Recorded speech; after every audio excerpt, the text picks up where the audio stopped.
പശ്ചിമേഷ്യയിൽ വെടിനിർത്തൽ പ്രഖ്യാപിച്ചതിന് പിന്നാലെ യുദ്ധത്തിൽ സമ്പൂർണ്ണ വിജയം പ്രഖ്യാപിച്ച് രംഗത്ത് വന്നിരിക്കുകയാണ് ഇറാൻ ജനതയുടെ പോരാട്ട വീര്യമാണ് അമേരിക്കൻ സയനിസ്റ്റ് ശത്രുവിനെ തുരത്തിയതെന്ന് ഇറാന്റെ ദേശീയ സുരക്ഷാ കൌൺസിൽ പ്രസ്താവനയിൽ വ്യക്തമാക്കി. ഇറാൻ മുന്നോട്ട് വെച്ച 10 പദ്ധതി അംഗീകരിച്ചാണ് നിലവിൽ വെടിനിർത്തൽ പ്രാബല്യത്തിൽ വന്നിരിക്കുന്നത്. ഇറാനിലെ പിഞ്ചു കുഞ്ഞുങ്ങളുടെ ജീവൻ കവർന്ന ശത്രുക്കൾ ഒരു മാസമായി വെടിനിർത്തലിനായി കെഞ്ചുകയായിരുന്നു. ഈ വിജയം ജനങ്ങളുടേതാണെന്നും അമേരിക്കൻ പ്രസിഡന്റിന്റെ ഒരു അന്ത്യശാസനവും ഒരു ഘട്ടത്തിലും ഇറാൻ വകവെച്ചിട്ടില്ല എന്നും പ്രസ്താവനയിൽ പറയുന്നു. ഇറാനിലെ ജനങ്ങൾക്ക് നല്ല വാർത്തയുണ്ടെന്നും യുദ്ധത്തിലെ ഇറാന്റെ എല്ലാ ലക്ഷ്യങ്ങളും സാധിച്ചുവെന്നും നിങ്ങളും നിങ്ങളുടെ ധീരന്മാരായ മക്കളുമാണ് ചരിത്രം എഴുതിയതും എന്നേക്കുമുള്ള തോൽവിയിലേക്ക് ശത്രുവിനെ തള്ളിയിട്ടതെന്നും പ്രസ്താവനയിൽ പറയുന്നു. ഇറാൻ മുന്നോട്ട് വെച്ച 10 പദ്ധതിയിലെ സുപ്രധാന വ്യവസ്ഥകൾ US അംഗീകരിച്ചു. ഇതനുസരിച്ച് ഹോർമുസിലേക്കുള്ള കപ്പൽ ഗതാഗതം ഇറാൻ സൈന്യത്തിന്റെ കൂടി നിയന്ത്രണത്തിലാകും. ഇറാനിൽ മാത്രമല്ല ലെബനൻ ഉൾപ്പെടെയുള്ള എല്ലാ മേഖലയിലും USഉം ഇസ്രയേലും നടത്തുന്ന ആക്രമണങ്ങൾ അവസാനിപ്പിക്കണം. എല്ലാ പ്രദേശങ്ങളിലും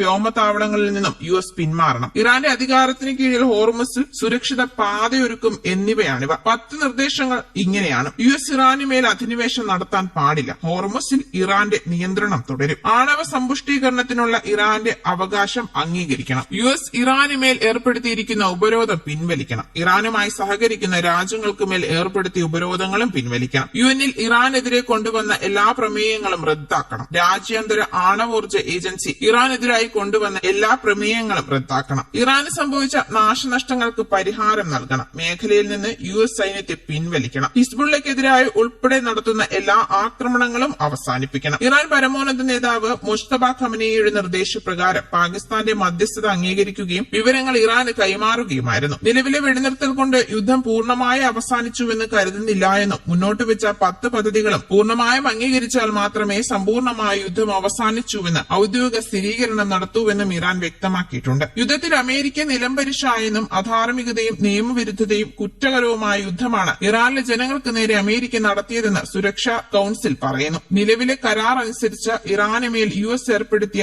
നേരിട്ടുള്ള ഉപരോധവും ഇറാന്റെ സഖ്യകക്ഷികൾക്ക് ഏർപ്പെടുത്തിയ ഉപരോധവും പിൻവലിക്കും. ഇറാന്റെ ആണവ സമ്പുഷ്ടീകരണം US അംഗീകരിക്കുകയും ഹോർമോസിലെ ആധിപത്യം അംഗീകരിക്കുകയും ചെയ്തിട്ടുണ്ടെന്ന് ഇറാൻ ദേശീയ സുരക്ഷാ കൌൺസിൽ പ്രസ്താവനയിൽ വിശദമാക്കി. ഫെബ്രുവരി 28-ന് അമേരിക്കയും ഇസ്രയേലും ഇറാനുമേൽ വ്യോമാക്രമണം നടത്തിയാണ് യുദ്ധത്തിന് തുടക്കമിട്ടത്. ഇറാന്റെ പരമോന്നത നേതാവായിരുന്ന ആയത്തുള്ള അലി ഖമനേയിയും സൈന്യത്തിലെയും ഭരണത്തിലെയും ഉന്നതരും യുദ്ധത്തിൽ കൊല്ലപ്പെട്ടു. പിന്നാലെ ഇറാനിലെ സ്കൂളിന് നേരെ നടത്തിയ ആക്രമണത്തിൽ 84-ലേറെ പെൺകുഞ്ഞുങ്ങളും കൊല്ലപ്പെട്ടു. മറുപടിയായി ഇറാൻ ഇസ്രയേലിലും പശ്ചിമേഷ്യയിലെ US സൈനിക താവളങ്ങളിലും കനത്ത ആക്രമണം നടത്തുകയായിരുന്നു. ഹോർമസിലൂടെയുള്ള കപ്പൽ ഗതാഗതവും പൂർണ്ണതോതിൽ തടയുകയും ചെയ്തു. വെടിനിർത്തൽ പ്രഖ്യാപിക്കപ്പെട്ടതോടെ ഒരു മാസത്തിലേറെ നീണ്ടുനിന്ന സംഘർഷത്തിനാണ് ഇപ്പോൾ താൽക്കാലിക ശമനം